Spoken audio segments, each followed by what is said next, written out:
ಸಿಂದಗಿ ಮಾಧ್ಯಮ ಇತಿಹಾಸದಲ್ಲೇ ಬಹುದೊಡ್ಡ ಪ್ರಯತ್ನ. 108 ಹಳ್ಳಿ, 16 ತಾಂಡ, 23 ವಾರ್ಡ್ಗಳ ಸಮಗ್ರ ಚಿತ್ರಣ.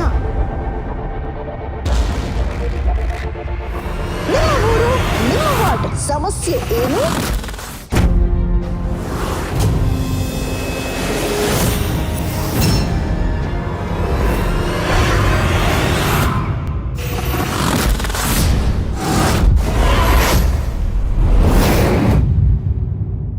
ಹಿಂದಿನ ಶಾಸಕರು ಹಾಗೂ ಈಗಿನ ಶಾಸಕರ ಕಾರ್ಯದ ಬಗ್ಗೆ ನಿಮ್ಮ ಅಭಿಪ್ರಾಯವೇನು?